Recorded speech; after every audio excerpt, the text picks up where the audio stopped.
আসসালামু আলাইকুম প্রিয় বন্ধুরা। মালদ্বীপ প্রবাসীদের পাশে থাকা এবং মালদ্বীপ প্রবাসীদের খোঁজখবর নেওয়া, ভালো মন্দ সুখ দুঃখের পাশে দাঁড়ানো আমার কাজ।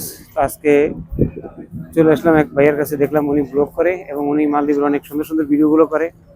তো আজকে ওনার থেকে আমি জানতে চাই মালদ্বীপের বর্তমান অবস্থাটা কি এবং যারা নতুন করে আসতে চাচ্ছে বা আসবে তাদের উদ্দেশ্যে কি বলে। আসসালামু আলাইকুম।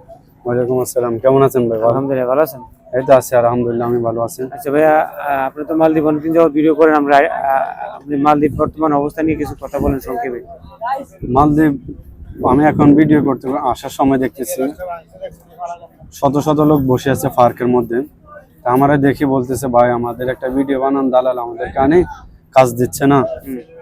5 থেকে 6 লক্ষ টাকা নিচ্ছে, 4-5-6 মাস হয়ে গেছে, 1 বছর হয়ে গেছে। আমাদের দেশে লোন আছে, কিস্তি আছে, আমরা পরিশোধ করতে পারতেছি না। বাড়ি থেকে চাপ দিচ্ছে, গেস্ট হাউসের খানার বিল, থাকার বিল দিতে পারছে না, আমাদেরকে বের করে দিচ্ছে। অলরেডি একজন এখানে মসজিদের সামনে বসে রয়েছে।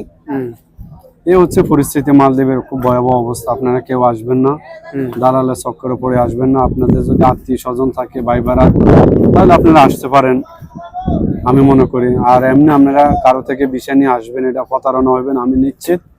বাংলাদেশ হাই কমিশনারও কোনো উদ্যোগ নিচ্ছে না এই বিষয়ে, আমি দেখতেছি। কারণ এসব বিষয়ে উদ্যোগ নেওয়া দরকার, কারণ মানুষ থেকে লক্ষ লক্ষ টাকা নিয়ে তাদের প্রতারণা করতেছে। এ বিষয়ে দালালদেরকে সচেতন করা দরকার, করতেছে না। সচেতন করারও দরকার এই বিষয় নিয়ে। আর কেউ আসবেন না দয়া করে। মালদ্বীপে যে লোক ধরতেছে এ ব্যাপারে কোনো পদক্ষেপ নাই হাই কমিশনের? মালদ্বীপ আমি দেখতেছি না, কোনো পদক্ষেপ নিতেছে না। যারা 6-7 লক্ষ টাকা দিয়ে আসছে এদের থেকে এদেরকেও ধরে নিচ্ছে, যাদের আইডি কার্ড আছে এদেরকেও ধরে নিচ্ছে। এই ব্যাপারে বাংলাদেশ সরকারের কাছে আপনি কি বলার? আমি বর্তমান যে সরকার আছে, তারেক রহমান, ওনারা সুদৃষ্টি কামনা করে বলতেছি যে যেন এই বিষয়ে কোনো পদক্ষেপ নিতেছে। লক্ষ লক্ষ টাকা তারা ঋণ করে আসতেছে, তারা আবার বাড়ি ফিরে যাচ্ছে, অনেক কষ্ট আছে। তাই তাদের বাংলাদেশ হাইকমিশনের যেন কোনো নির্দেশনা দেওয়া হয়, এসব লোক প্রতারিত থেকে যেন সাবধান থাকে। ধন্যবাদ আপনাকে। আমাকে কিভাবে চিনেন? আমি আপনাকে ফেসবুক থেকে চিনছি, ফেসবুক আইডি থেকে চিনছি। আপনি অনেক ভালো ভালো কন্টেন্ট করেন, গরিব দুঃখী মানুষের সহযোগিতা করেন, মালদ্বীপে অনেক মানুষের সহযোগিতা করতেছেন। সে থেকে আমি আপনার অনুপ্রেরণা দেখতেছি, ভালো লাগতেছে। এই কারণে আমি আপনাকে সাপোর্ট দিয়ে আসতেছি, দেখতেছি খুব ভালো লাগে। আশা করি আপনি এগিয়ে যান, শুভকামনা রইল আপনার প্রতি। ধন্যবাদ আমার ভাইয়াকে।